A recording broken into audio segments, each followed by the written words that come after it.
Bom dia, boa tarde, boa noite. Mais um episódio do Máquina de Lavar. E estamos aqui, segunda-feira, 15 de dezembro. Puta merda, já estamos no último mês do ano. Pouquíssimo tempo para o Natal. Eu saio na rua e tudo que eu vejo é um monte de bonecos do Papai Noel rebolando enquanto toca um saxofone e mais referências a Natal, árvores, etc. Porra, coitado dos ateus por tal celebração. Não que faça diferença se uma celebração, afinal de contas. Temos que celebrar, independente dos motivos. E, sei lá, cara, o ano passou muito rápido. Que absurdo, mano. Os anos sempre passam rápidos. No final de todo ano, sempre vai se ter a impressão de, porra, já acabou. Que só são 12 meses. E por serem 12 meses, se dá esse sentimento de que, pô, é rápido, mas aconteceu um monte de coisa ainda, assim. Tipo, não é tanto, se você parar pra pensar. 365 dias, sei lá, algo próximo disso. Então, mas ao mesmo tempo dá muito espaço para fazer várias coisas. E às vezes não dá pra fazer muita coisa também, depende. Mas eu não sei, eu acho que você pode ter essa impressão que você não fez muita coisa, mas provavelmente é mentira, que na verdade você só está, sei lá, sentindo que não fez tanto, mas é apenas sua impressão negativa de tais eventos. Na verdade você fez sim, provavelmente muitas coisas. Mas eu poderia ter feito mais. Mas a gente sempre pode ter feito mais, mesmo se a gente salvou o mundo ou algo próximo disso, a gente poderia ter feito mais. Então, mas enfim, cara, mas eu não sei, eu tô com bastante projetos. É um tanto absurdo, porque é insuportável trabalhar com tantas coisas vendo tal tempo. Mas eu tô fazendo bastante coisa até. Isso é interessante. O, e eu e meu grande parceiro Watch Bizarre estamos aí fazendo alguns podcasts. Nós lançamos uma música. Ele fez a primeira parte, eu fiz a segunda parte da música. E isso e é interessante, né, você experimentar com esses diversos formatos, você testar coisas, formas, possibilidades, probabilidades, sei lá, matemática, não sei o que eu tô falando, mas é interessante fazer isso para você ver que resultados você pode encontrar. Eu não sei, né? É legal. Você só. Tá, mas o resultado pode não ter ficado tão bom. Cara, eu não sei. Às vezes é só o prazer pela criação. Eu acho que isso que é o foco. Muitas pessoas elas só ficam dizendo: não, não quero fazer isso, não quero fazer isso. Mas não, às vezes é só legal você, com suas poucas ferramentas, fazer algo por meio delas. Isso é criativo. E é interessante o que o resultado pode ah, alcançar. É legal, mano. É legal, é da hora. Ai, ai. Mas enfim, o que mais eu posso dizer? O que mais?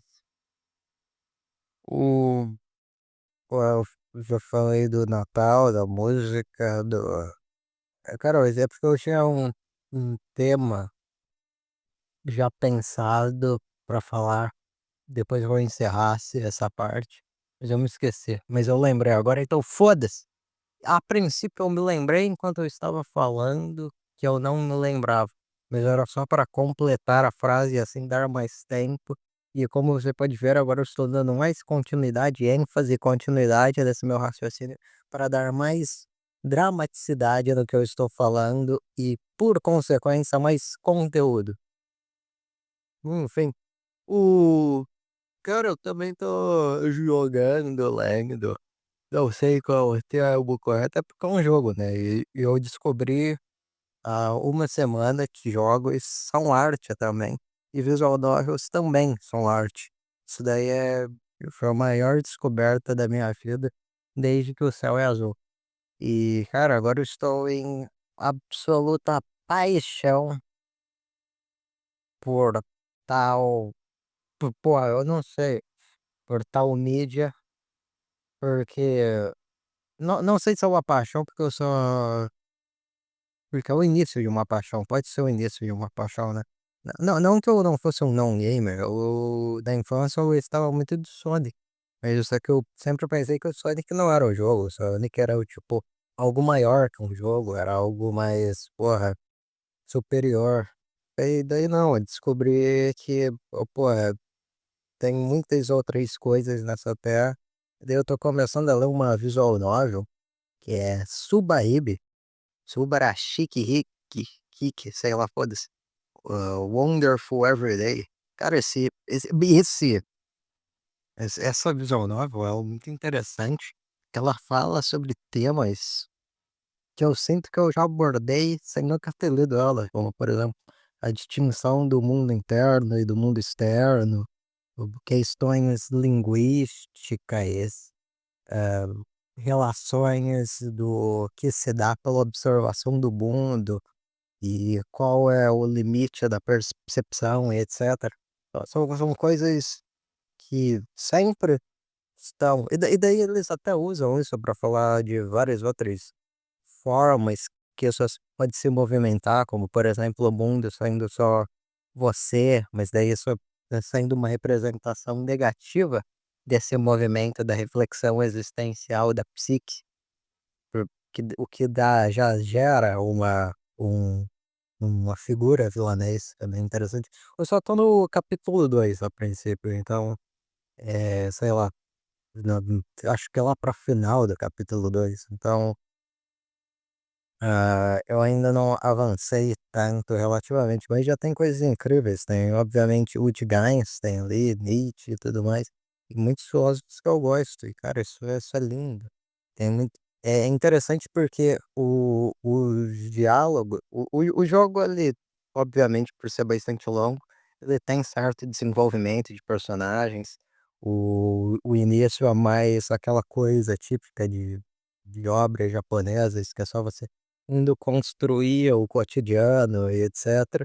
Só que daí depois é interessante porque desde já ele já coloca evidências bem naturais e bem pontuais de foreshadowings abstratos, porque eles não são foreshadowings concretos. Eles são uma espécies de evidências, irracionais do do que aquela trama significa, só que o mais irônico disso é que a trama, o mundo, ele não parece de Subaíbe não parece muito concreto, não parece muito material. Pelo contrário, ele brinca bastante com isso, ele até fala sobre faz referência ao Flatland, que é um livro sobre de ir da primeira dimensão para a segunda dimensão, e você não pode ver corretamente a segunda dimensão na primeira dimensão.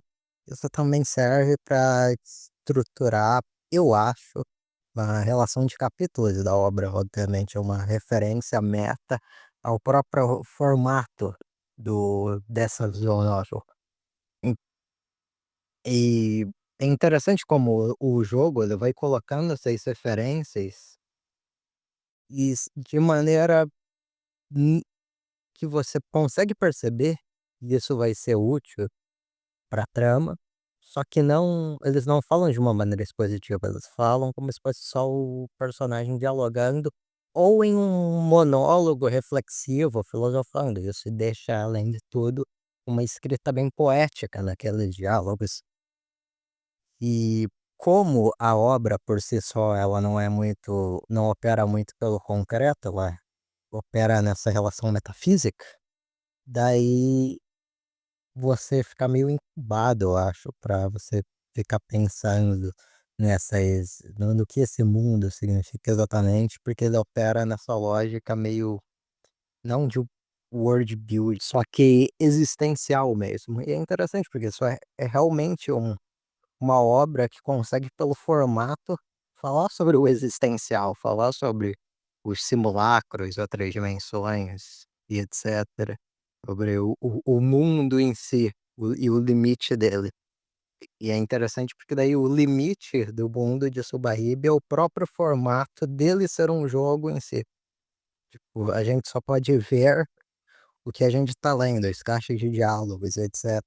Então esse é o limite do mundo pra gente, o que a gente pode abstrair dessas evidências que o jogo quer nos dar. Também é legal que eles fazem até referência ao espírito da escada, né, de Dialectical Stargaze, que é quando você sente o espírito da escada é quando você sente que que você pensa numa resposta perfeita, só que quando já é tarde demais, quando a discussão já acabou, então é inútil. E eu e eles usam essa referência meio que como uma piada em um certo diálogo do jogo, pelo menos da forma que eu interpretei, que eu fiquei, porra, eu fiquei ultra interpretativo quando eu joguei esse jogo, eu fiquei, caramba, tentando encaixar tudo, evidentemente. Mas o eles usam isso para transmitir, simbolizar uma que o jogador, ele meio que sacou algo quando já era tarde demais, ou a própria protagonista, porque agora a narrativa já se avançou acima disso. Só que ele não deixa isso claro, ele usa isso como um referencial meio que meta, mas que ainda serve no contexto da história. Então a metalinguagem do jogo, ela nunca é explícita, evidentemente. Ela é uma metalinguagem que ela é um jogo que está sempre se é bem autorreferencial, só que ele consegue casar muito bem essas 2 linhas para deixar uma experiência bem imersiva.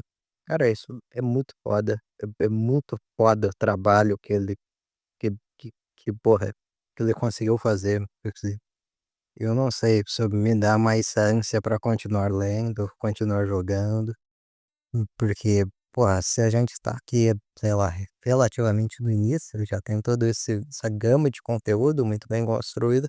Imagina quando mais coisas vão ir se construindo e se revelando.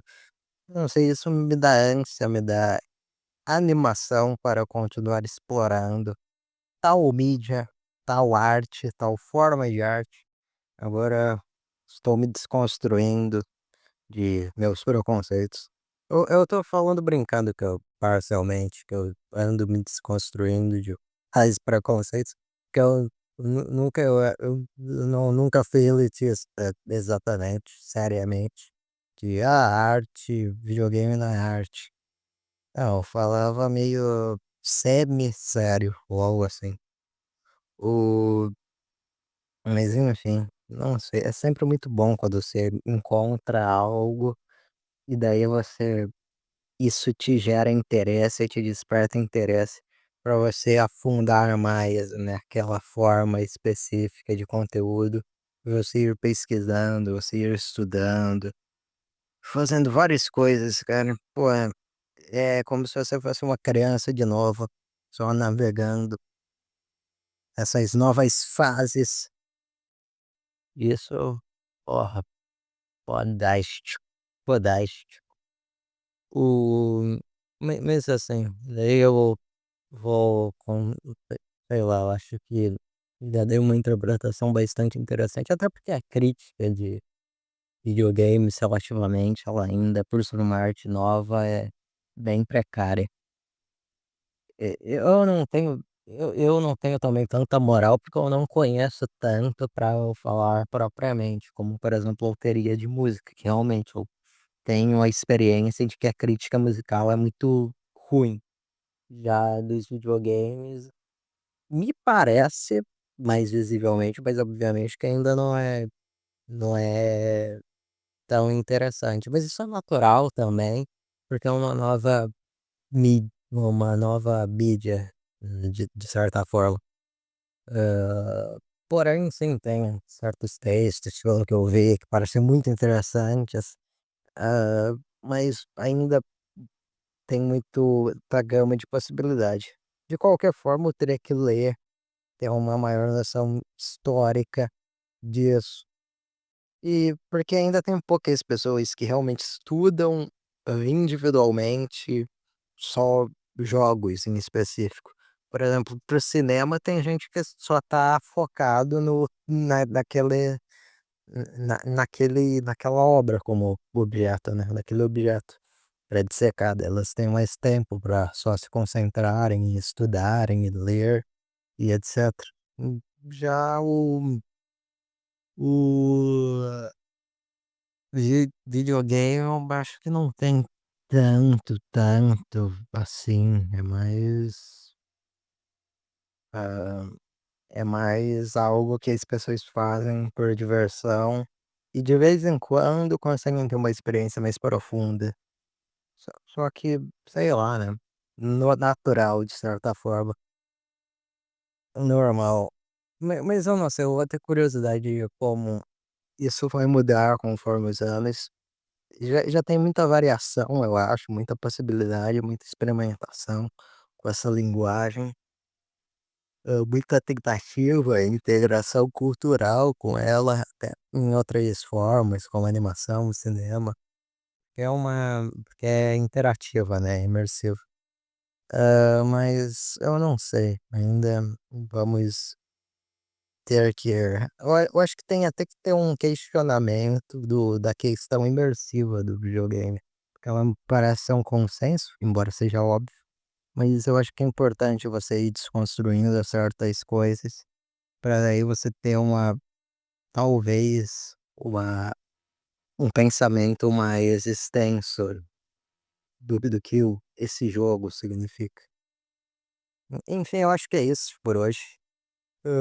Obrigado pela audiência, meus caros nobres amigos, pessoas do meu coração. E, cara, eu tive um deslize aqui, um deslizamento. E acho que é isso. Se inscreva no canal, deem like, compartilhem. E foi, meus caros amigos do meu minha linda mente. Que viva Mao Zedong.